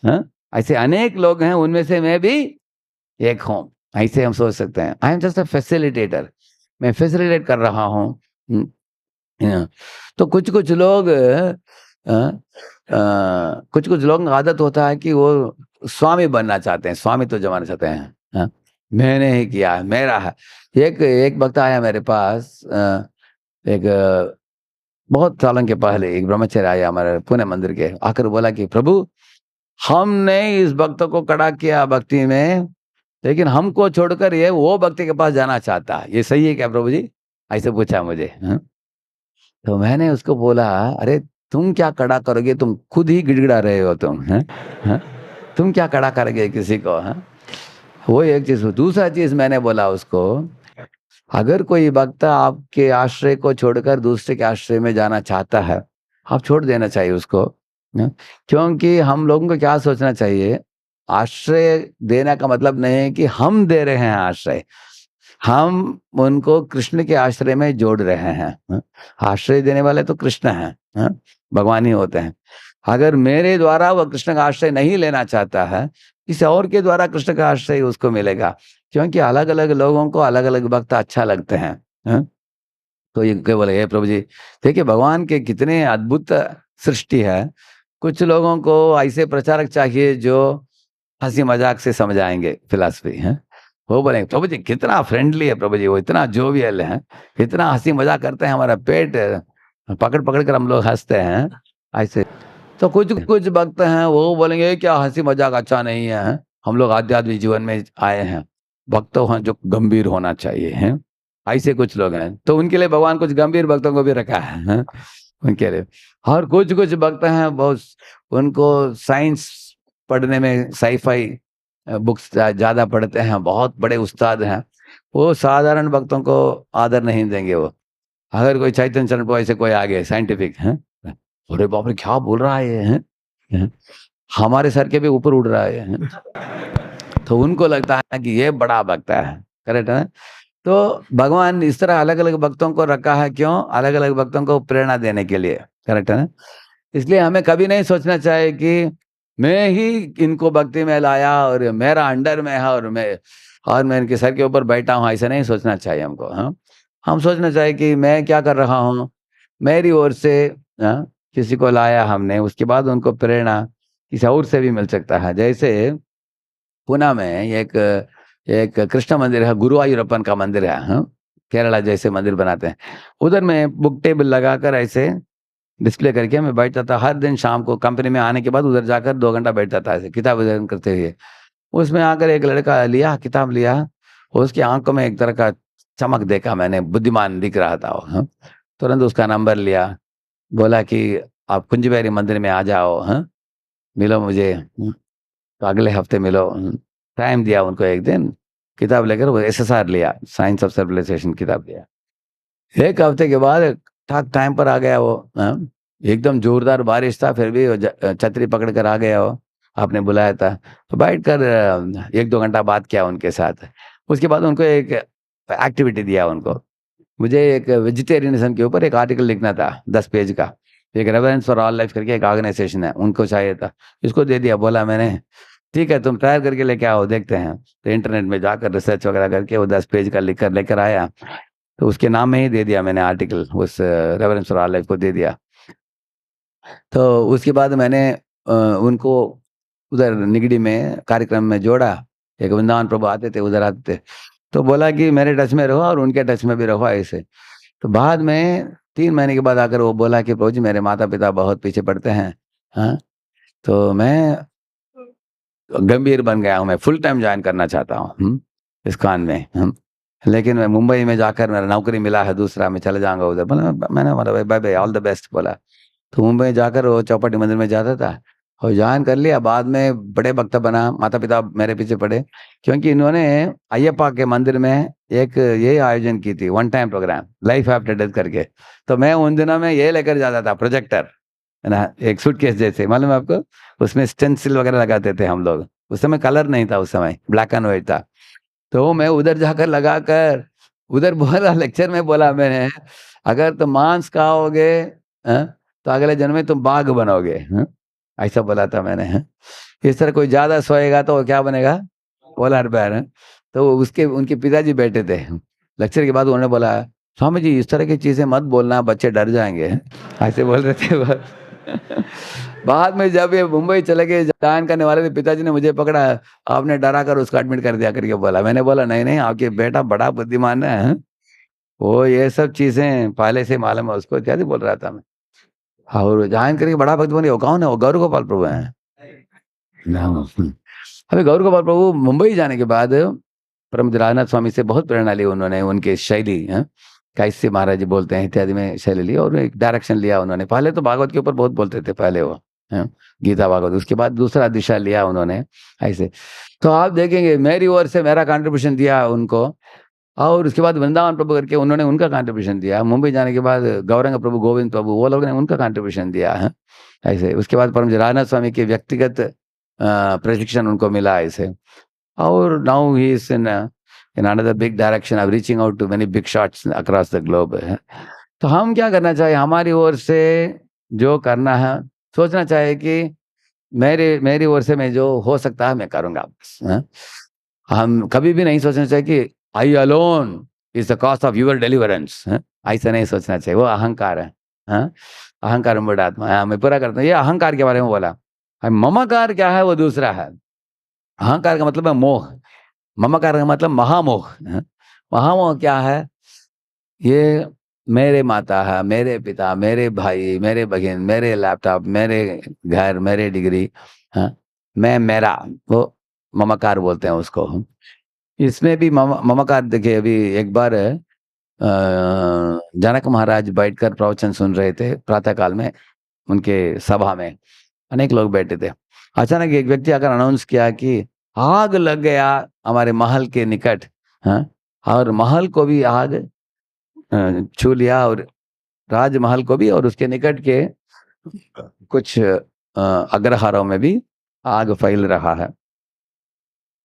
तो जनक महाराज बोले, मंत्रियों को बोले देखो क्या है, और कथा जारी रखो। बोला बैठे रहे वो। तो ब्राह्मण लोग जो थे प्रवचन में, वो लोग धोती पकड़कर भागने लगे। अगर हमारे अग्रहार में आग आ गए तो जलकर राख हो जाएगा, बचाना चाहिए, वो चले गए। लेकिन जनक महाराज हिले भी नहीं। तो उन्होंने पूछा, ब्राह्मण जो बोल रहा था कथा होने के बाद पूछा कि आपको लेश मात्र भी चिंता का रेखा भी नहीं दिख रहा था आपके चेहरे में? तो वो बोले कि देखो ये राजमहल जो है मेरा नहीं है, ये सरकार का है।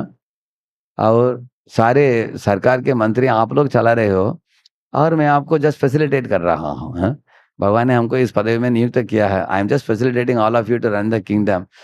लेकिन मैं राज्य से मैं अलग हूँ। मेरा राज्य का नाम है विदेह, इसलिए जानकी का नाम है वैदेही। लेकिन जनक का विदेहा क्यों बोलते थे? क्योंकि उनका देहात्म बुद्धि था ही नहीं उनको। ऐसे तो इस तरह ममता को छोड़ना चाहिए। हाँ, अगर हम नहीं छोड़ेंगे एक दिन आएगा तब हमें समझ में आएगा। जैसे चित्रकेतु राजा को हर्षशोक के साथ ममता को छोड़ना पड़ा। करेक्ट है ना?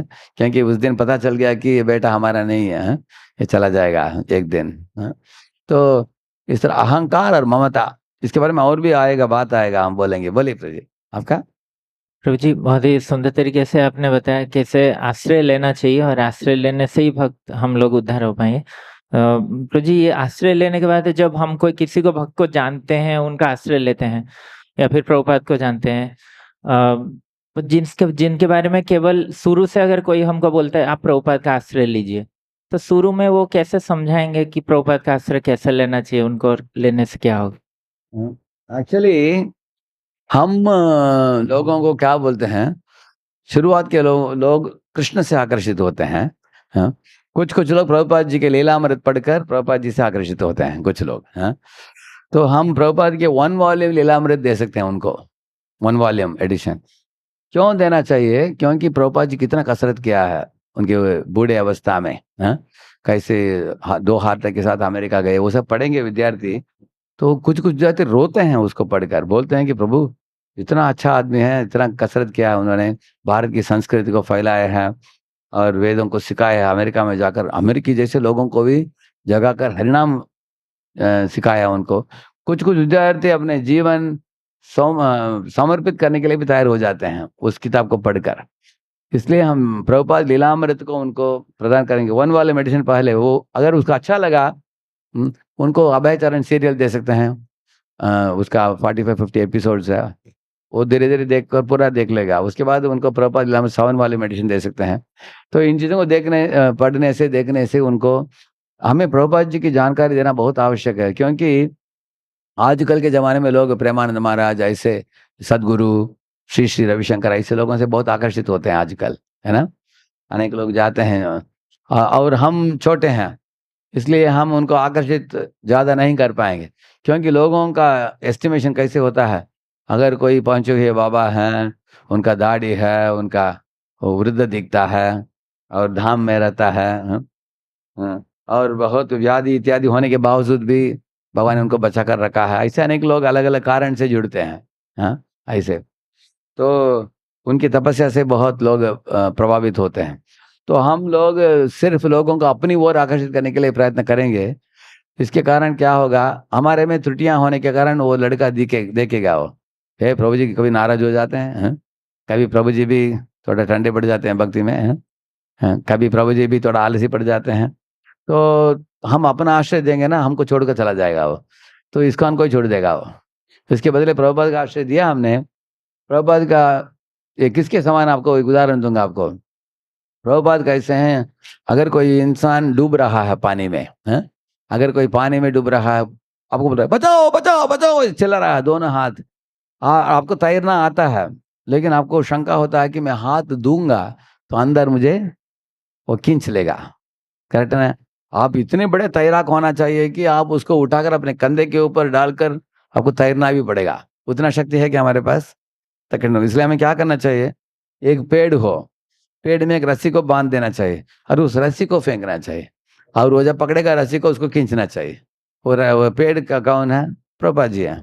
तो प्रभुपाद जी का आश्रय के साथ हम उसको सहयोग दे सकते हैं, by being tiny insignificant assistant to Prabhupada and the Vartaman Acharya Vrinda. Then we can offer some help to others. Is it clear? Sri Prabhupada ki. Thank you. इस ग्रेट श्याम प्रभु की जय।